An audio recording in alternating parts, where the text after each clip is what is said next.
Okay, good morning or good afternoon, everyone.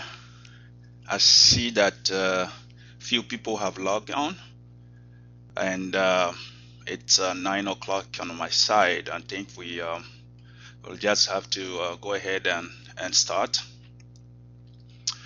I hope you all can hear me okay.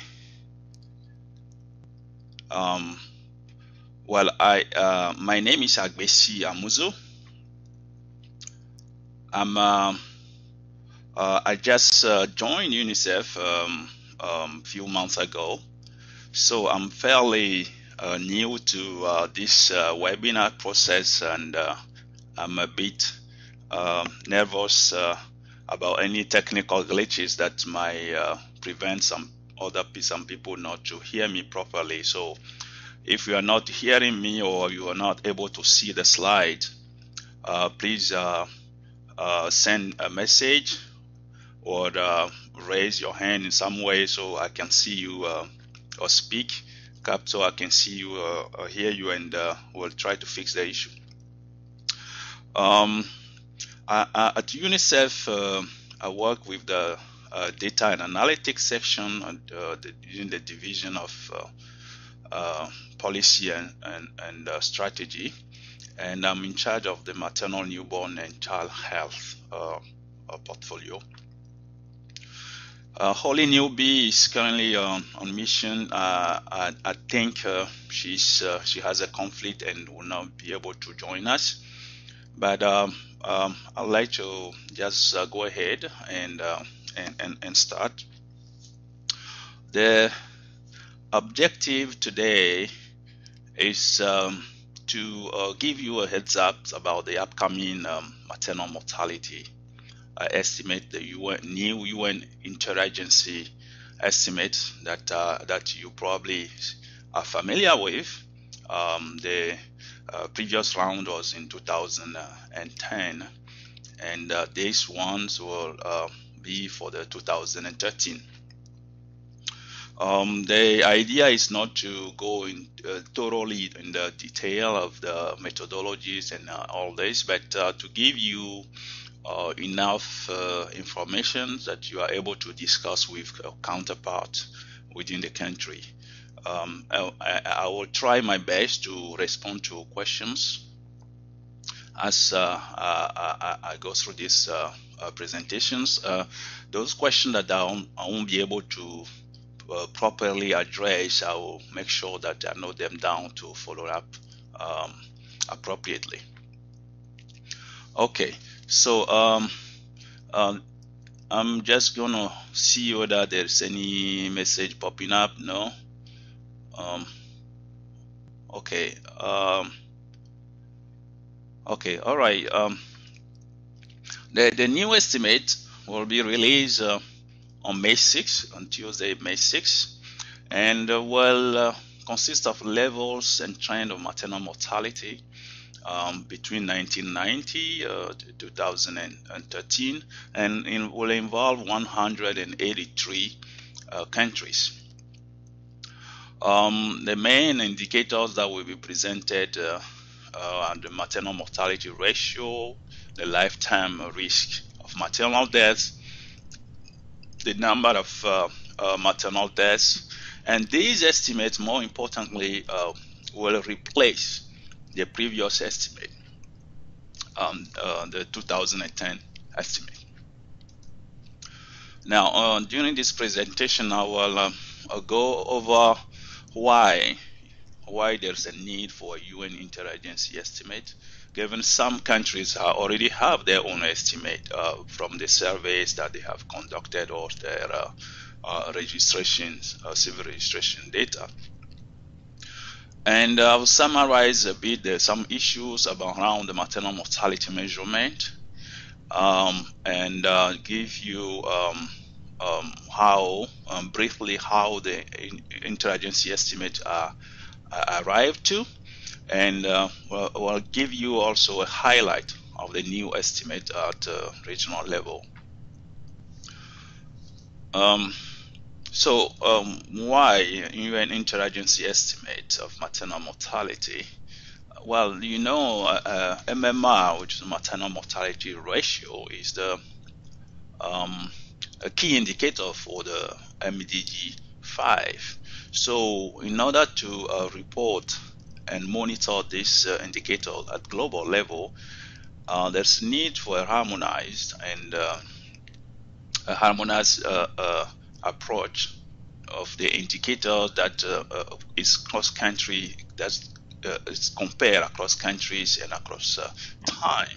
So need for a same reference period, reference year, because some of the estimate that countries don't have the same year or the same reference period, and so are not necessarily comparable. There's a need to come up with a unified comparable estimate.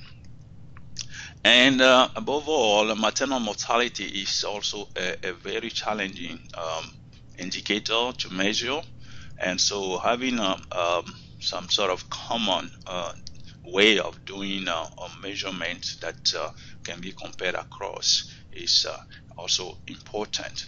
And as you know, there are some similar initiatives, especially with under 5 mortality. That's also the UN.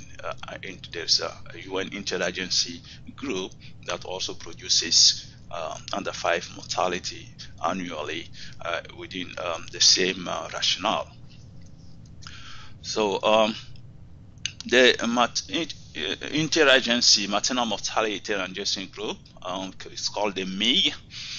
It's composed of WHO. WHO takes the lead and organize everything, and we provide support. We are involved and provide support. So UNICEF, UNFPA, the World Bank, and along with consultants that run the models that are being used, and there is a technical advisory group that is composed of university faculties that review the estimate that comes out of this methodology. Okay, so to going back, so to say that, just to say that WHO takes the lead, and I assume this structure is also replicated at the country level, where WHO country office will still take the lead in explaining the new estimate, and UNICEF will continue to provide the necessary support. Now, let me talk a little bit about the measurement of maternal mortality. Now, I'll touch on 2 definitions that are critical that we need to understand. I'm sure many of you know already of this. The first is the maternal death, definition of the maternal death according to the ICD-10, the International Classification of Diseases. The maternal death is the death of a woman while pregnant or within 42 days of termination of pregnancy, irrespective of the duration and site of the pregnancy, from any cause related to or aggravated by the pregnancy or its management, but not from accidental or incidental causes. So what that means is that the death a woman that is identified, a death that is identified must be attributed to the pregnancy or childbirth, either directly or indirectly, and the attribution can only be done through medical certifications, and or some people have used verbal autopsy, interviewing family members and having a physician coding the cause of death. But so because of that, this cannot be obtained from surveys or censuses, because the death is remote in time. Even if those surveys identify deaths, it's remote in time, and there cannot be certifications. But you will also notice that the definition doesn't take into account the late maternal deaths, deaths that are due to childbirth or pregnancy beyond 42 days. So keep this definition in mind, And the second definition that we have is the pregnancy-related deaths. Now, this is much easier in the sense that it defines a maternal death only as a death of a woman while pregnant or within 42 days of termination of the pregnancy, irrespective of the cause. So as you could see, even if the death is not directly or indirectly related to the pregnancy, since a woman is, as far as the woman is pregnant or within the 42 days windows, the death will be counted as a pregnancy-related death. The implication is that we don't need a certification. And so it makes it easy for surveys to collect this data. And this is typically what surveys and censuses collect in terms of the questions that are included in the questionnaires. So keep in mind a survey, a household survey or a census that collect data at country level and come up with a maternal mortality ratio. What actually they produce is a maternal mortality, pregnancy-related deaths, pregnancy-related maternal mortality ratio, which is slightly different from a true maternal mortality ratio. But for the UN Interagency estimate, they abide to the definition of a maternal death according to the ICD-10, which means they needed to adjust on the estimate that come from pregnancy-related deaths to account for additional deaths that are included or deaths that may not have been reported. Now, some of the sources that are relied upon for maternal mortality estimations. The first is the vital registration. So this is considered as the gold standard, the ideal source. If it's complete and cause attribution is well done, we can assume that this will normally produce levels of mortality. But because of the importance of that the deaths, the cause of death be attributed to the pregnancy or child birth, either directly through obstetric complications or indirectly through an underlying factors. There is substantial underreporting and misclassifications, even in countries where vital registration is assumed or known to be complete. In developed countries, underreport or misclassifications can go by a factor of 1.5 to 3, and so these data cannot be just taken as is. They need to be adjusted, even in the developed countries, for maternal mortality calculations. The next is the household surveys, which countries have relied upon a lot because it's more convenient on for maternal mortality estimations using a sisterhood, what is called the sisterhood method, or the sibling approach. But like I said, it's a measure of pregnancy-related deaths, and because it's a sample-based maternal mortality that comes out, it's very imprecise with large confidence intervals, and so this does not necessarily allow trend estimations. In addition to that, a feature of the estimate that come from surveys is that they averages over the years in the past up to 7 or 9 years in the past. So survey, 2013 survey, for example, that produced a maternal mortality ratio may have produced, first of all, a pregnancy-related maternal mortality ratios, and the ratio will should actually be an average over the past 7 years. So it will not be an estimate for the 2013, but an estimate for the period 2006 to 2013.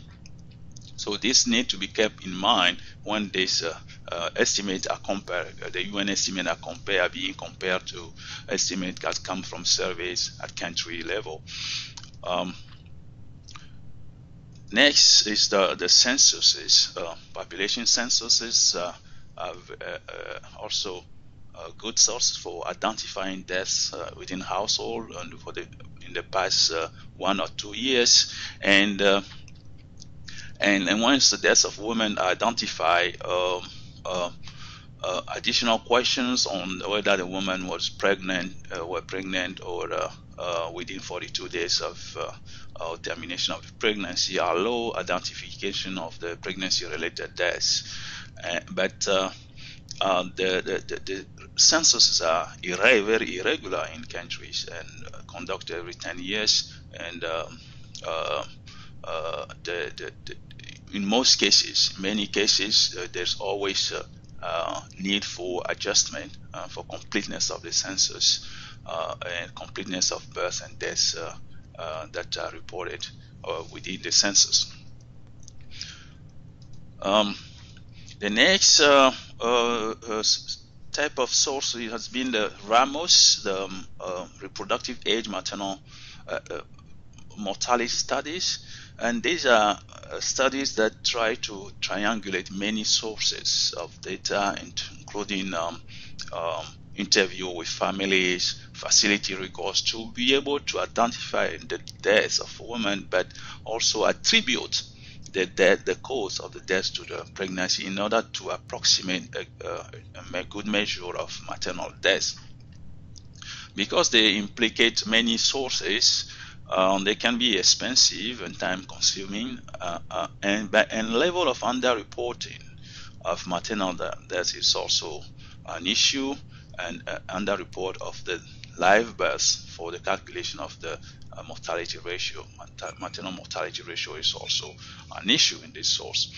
Finally, verbal autopsies can be also another way of obtaining an attribution of the cause of death. Verbal autopsy is conducted by interviewing the family of the deceased and around the circumstances of the moment of the death, and a physician will attribute the cause of death by reviewing the information that is provided. There have been technological advances where they use software to attribute deaths and to attribute the cause of death and approximate some sort of accuracy in the attribution. But this also remains subject to a serious underreport of maternal deaths. The physician that is doing the classification can misclassify some deaths. And it can also have some recall issue because it is depending on the interview with family members. The bottom line here that I would like you to take home here is that when it comes to maternal mortality, all the sources have advantages and limitations, but regardless whether you use of civil registrations or surveys or censuses, the measurements is challenging, very challenging, and there's always a need to adjust. Even in developed countries where complete with good recording of civil registrations, maternal mortality causes always misclassified and underreported, and there's always a need to adjust the data and harmonize the data, the available data for cross-country comparisons and global reporting. Now, let's keep in mind that the questions that comes very often around the UN interagency estimate how to compare those estimates with estimate that countries do have. And how to explain the differences that are observed between these estimates and those estimate measures through DHS or through national large surveys, or through civil registration or sample vital registration, and so on. But it's important here to keep in mind that as I mentioned before, survey estimates of maternal mortality ratio are averages over a period of 7 or 9 years in the past of the survey, and are not comparable to the UN interagency estimate. That's one. Second, the estimate coming from surveys, even though UN estimates have a very large confidence intervals around them. Maternal mortality of 300, for example, may have a confidence interval ranging from 200 to 500. Means that the true rate will be within that range. So, and finally, statistically speaking, maternal death is a rare event. We know even one death is too many, but when it comes to computations, maternal mortality is just a rare event, and is expressed as per 100 live births. So it creates some sort of false sense of precision. When we have, for example, here I give you an example of 300 deaths per 100 live births versus 330 deaths per 100,000 live births. Well, we may engage in discussions about differences in these two estimates. But if we look carefully, we're talking about differences of 0.3% and 0.33%. So when estimate as per 100,000, it gives some sort of false sense that this is very precise, and two different estimates may be completely different, or mortality may be declining or increasing. So you have to keep this in mind as you explain the estimate that are coming out with your country counterparts. I'm going to give you an illustration here from surveys estimates to illustrate the point that I just made in terms of the survey that comes from the estimate that comes from surveys. And this slide I borrow from Ken Hill. Actually, Holly passed this on to me. And what does this shows? It shows an example of Namibia with the 3 maternal mortality estimate from the 3 DHSs that were conducted, and you could see the 2 features that I just mentioned. First, that the 2007 MMR refers to the period of 9 years, 1998 to 2007. So we cannot simply say that the estimate refers to 2007, but it refers to, it's an average over this whole period. The second point is that the confidence intervals of the estimate are huge.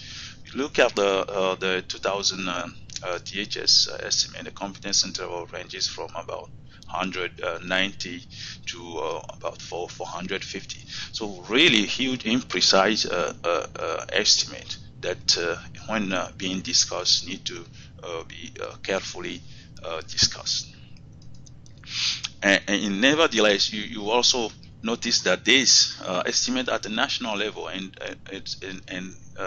some national levels estimate cannot be produced, especially from the sample surveys. and also disaggregation by other demographic characteristics or household wealth are not possible. Now, I will go quickly on how the UN interagency estimates are done. Briefly, you can consult the previous report for now if you're very much interested in learning the methodologies, because they are pretty similar. But this year they've included 183 countries, and the data that they use are categorized into three groups. The first group are countries that have good civil registrations, that is complete and with good attribution of cause of death to be able to obtain a maternal death. And out of the 183 countries, 67 such countries have good civil registrations. In category B, those countries with incomplete civil registrations, but fairly acceptable. But also, this country have other data, maternal mortality, such as the census or the survey data that can be used. And finally, the remaining in the group C is the residual countries that don't have any acceptable or good quality civil registrations and or any national data on maternal mortality estimations. And so there are 20 countries in this group. Then after this category, now the UN interagency has conducted the approaches used go this way. First, they compile all the data available, and adjust the data. So every single data, either even from Group A, from countries with fairly good civil registrations, developed countries, also adjusted for misclassification as under report. And then a model is run. Now, for countries with good civil registrations, they don't depend that much on models. The data is used directly after an adjustment factors is used to take into account the misclassification and the underreport. But for all other countries, a model, regression model is used. It's a multi-level linear regressions that takes into account or use as covariates the GDP, gender fertility rate, and skill birth attainment. And so this model is used over data that are available in these countries, and the estimates are predicted from using this model. Then the confidence interval or uncertainty ranges are calculated using simulations approaches. From the 2010 estimate to now, this round, there has been very little change in the methodology, as I mentioned before. WHO, the agency, interagency reported that overall data has increased by 5%. The number of countries has slightly increased. I think by 2 or 3 more countries have been included. And they also rely on the estimate of female deaths of reproductive age that WHO produces annually, and the series of live births and gender fertility rate from the World Population Prospect. These also are updated, and so they use this information.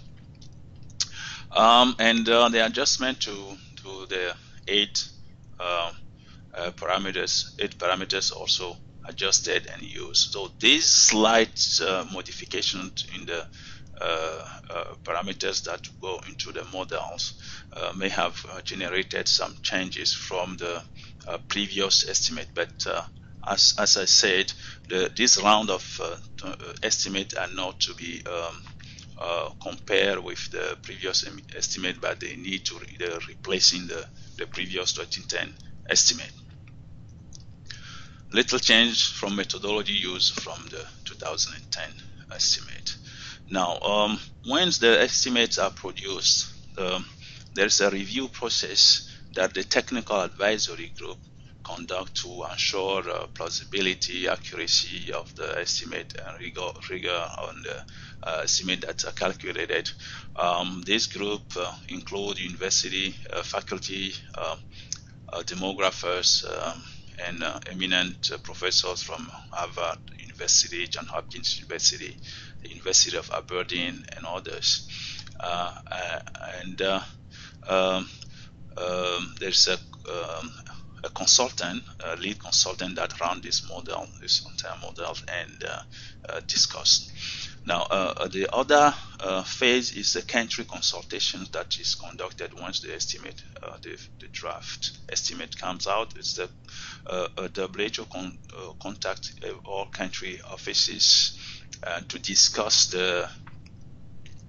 bring them together to discuss the estimate, obtain the feedback, and also gain an opportunity to obtain the new data.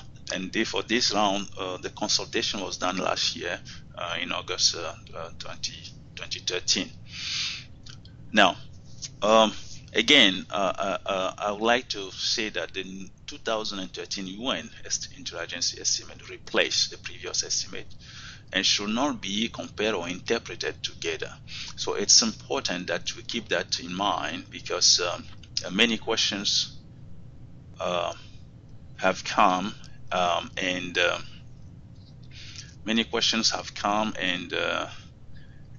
regarding the comparability of this estimate with the previous estimate. So I'm hesitating here because I'm reading the questions from Marcus. Are the changes in the methodology apply only to 2013 data point, or also retrospective to earlier estimate? Will the report provide revised estimate for 2013 and earlier?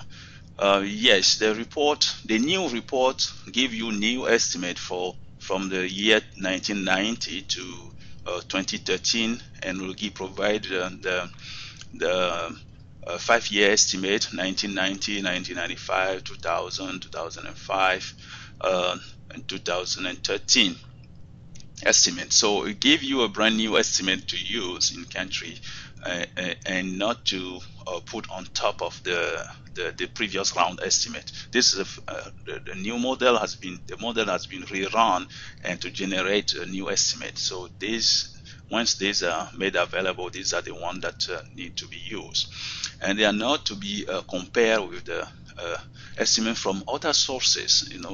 From the survey estimate that you have in countries or censuses. They will not be comparable with the 2013 estimate. For one reason, the 2013 estimate were modeled and referred to that year model to predict the maternal mortality in the 2013, and the other survey estimate may be referring to a different reference period and have different methodologies of estimations. At UNICEF, as you know, we use this estimate, the interagency estimate, for MDG monitoring and official reporting to ensure cross-country comparability. But in the state of the world children, we do recognize that countries also have their estimate from their surveys, the DHSs or the national surveys, and you know that the SOW report in its table 8 estimate from countries that are reported in countries, and estimate the adjusted estimate, and in many cases they are not necessarily the same, but reported as an acknowledgement of the, the, the, the need for non-comparability of these two estimates, but the awareness that these estimates are available. And the one coming from the UNH agency should be used for the global reporting and country monitoring of the MDGs. So in terms of the highlight for the new estimate, I showed this graph that shows you the new estimate that are coming up, but this is under embargo until May 6 of 2014, until next week. So they are not to be circulated or cited or used in any way. But what it shows globally is that maternal mortality has declined from 380 in 1990 to 210 in 2013. And there are decline all across regions, including least developed countries and sub-Saharan Africa, having about a decline from 990 to 510. The least developed countries going from 910 to 940 to 440.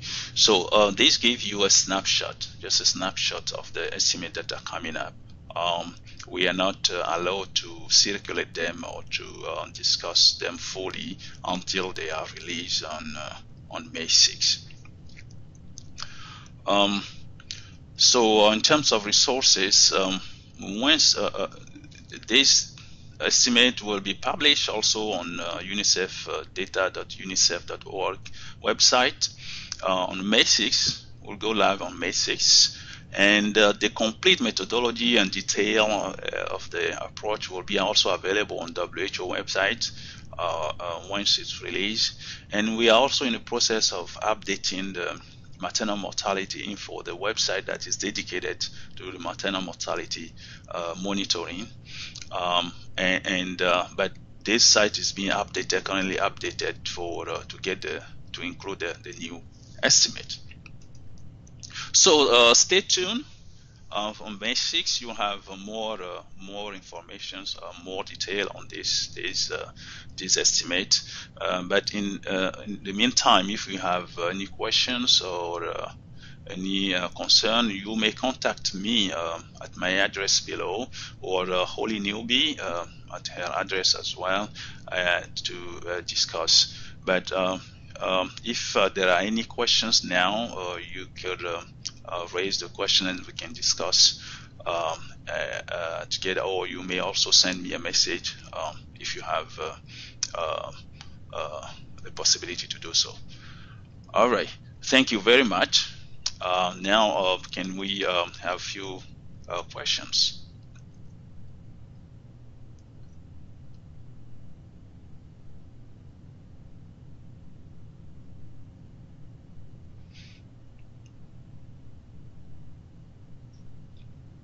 I hope people can hear me and that able to ask questions. I cannot see anything happening here. I assume people are still thinking.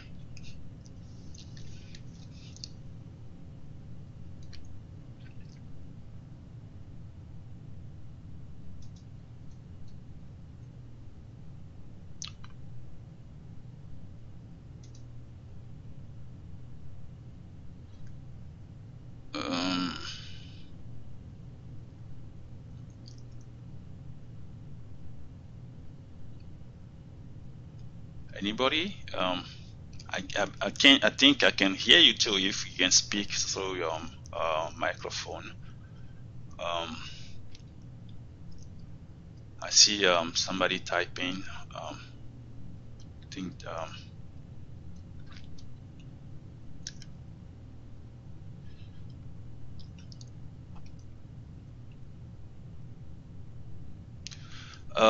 Yes, Deborah asked, I did not understand the statement not comparable to earlier years.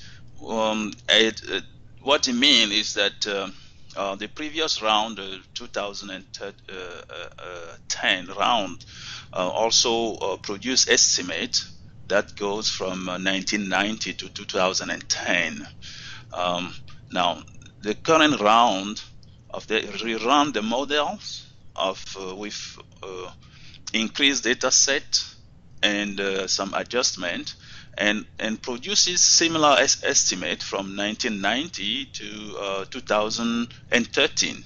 So these are the ones that need to be used, not the previous round one. I hope, Deborah, this is clearer, and we can discuss further if you have more questions. Will this estimate, that's for Marcus. Okay, will this estimate be used for UN Secretary's report on May 2015, or will this still be reporting requirement from countries? This estimate, well, these are the 2013 estimate. I believe there will be the 2015 estimate to be used for the secretary report, the final report, immediate report, and currently discussions are ongoing on how to do that. So that's it. I'm sure. I believe there will be a 2015 estimate that will also be released that produces the estimate, the final estimate for MDG final report. Okay. I hope, Marcus. I hope it answers your questions.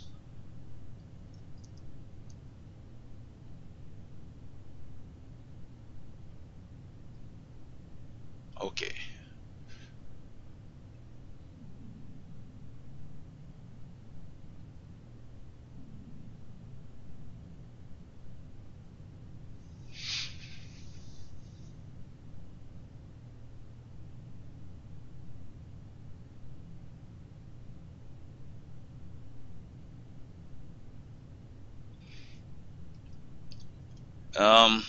Yes, not sure exactly as well. I think there's still discussions. I don't have the precise date for the final report in mind, so I cannot tell you exactly. But one thing I know is that there's a discussion for how to produce the final estimate for the final report.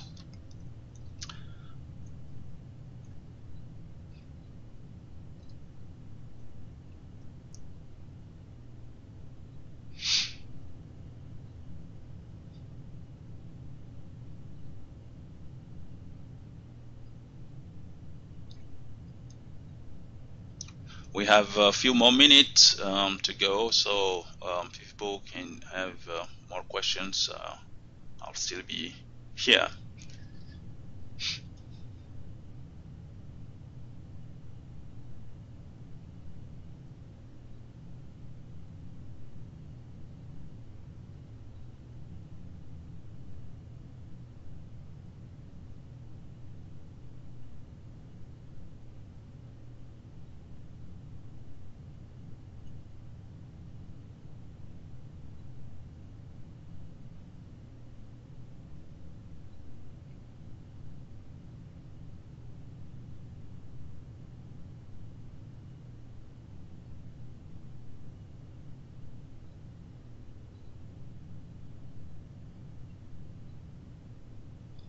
Okay, bye, Marcus. Okay, have a good weekend.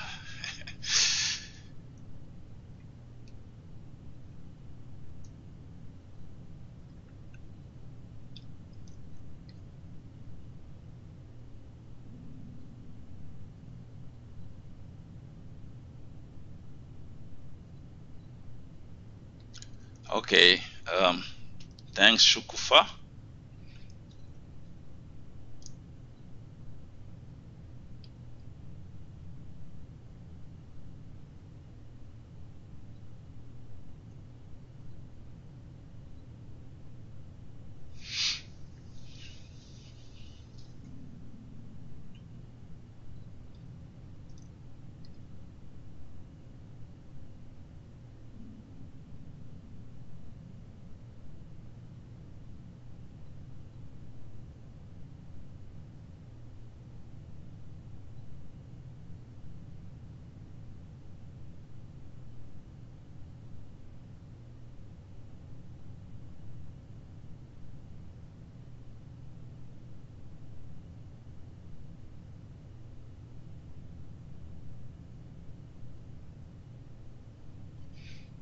Thanks, Bernadette, and have a good weekend.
Just to also say the report, the new report will come out. I'm told the report will be accessible online, and but there won't be printed copies, but they can be accessible online, and UNICEF will have the estimate also uploaded, including some the country data databases uploaded as of May 6. So you can also estimate access your country data, estimate of maternal mortality trend and level 2013 on the UNICEF data.unicef.org website.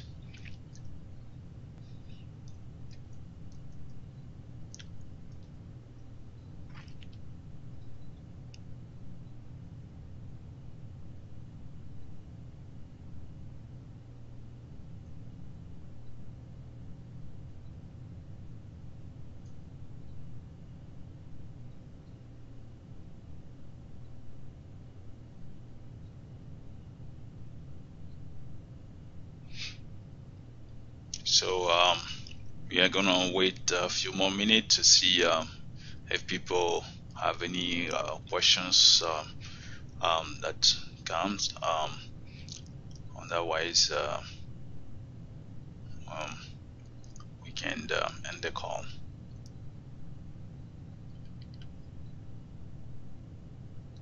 Thank Lindsay. Yeah, and have a good weekend. Thanks.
Okay. I see that. I still see that a couple people are still on. Amy and Luisa. Do you have any questions, final questions, or otherwise we can go ahead and end the call.